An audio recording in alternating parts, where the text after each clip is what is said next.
Harry Truman's 1948 re-election campaign had all the hallmarks of failure. 2 years earlier, his Democratic Party lost control of both houses of Congress. His legislative agenda was stalled. One of the guys who used to serve in his cabinet announced he'd run against his former boss as a third-party candidate. Truman's approval ratings were bottom of the barrel low. Things were not looking good. He was expected to lose his bid for re-election. The Chicago Daily Tribune went so far as to print a headline saying he did lose his bid for re-election. But Truman won. And Truman won in part because he ran his campaign not just against his Republican challenger, but also against that Republican Congress. At his nominating convention that year, President Truman delivered one of his most fiery speeches ever. He called the Republican-controlled Congress the Do-Nothing Congress, and he called on that Do-Nothing Congress to return to Washington to a special session to finally do its job and pass some legislation. Thank you very much. After that fiery convention speech, Congress did come back for a special session, and they still did nothing. And President Truman, therefore, continued to call them the Do-Nothing Congress. And he railed on them about it on the campaign trail, and that campaign trail led him all the way back to the White House for a second term. 1948, Harry Truman talking about and criticizing the 80th Congress.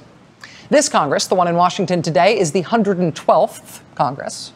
And here's what has happened since the time of Truman's Do-Nothing Congress. Here, that is Truman's Congress there with the red arrow there. That's the one that couldn't get anything done. That was so terrible and hapless and unpopular that Truman was able to run an otherwise hopeless presidential campaign against them and win.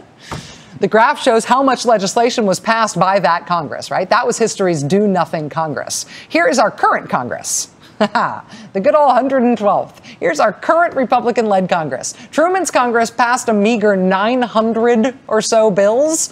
Our Congress passed fewer than 100. It's the weakest, most anemic record on record for any Congress ever. Since the congressional clerk started counting the number of bills passed, no Congress has accomplished less than John Boehner's Congress. And you know what? It turns out people still care, just like they did in Truman's time. The esteem the American people have for Congress right now is mired in the low double digits. So there are still a few more days left in the 112th Congress, but they have set a new mark for congressional uselessness. The good news is nowhere to go but up, right? Maybe not.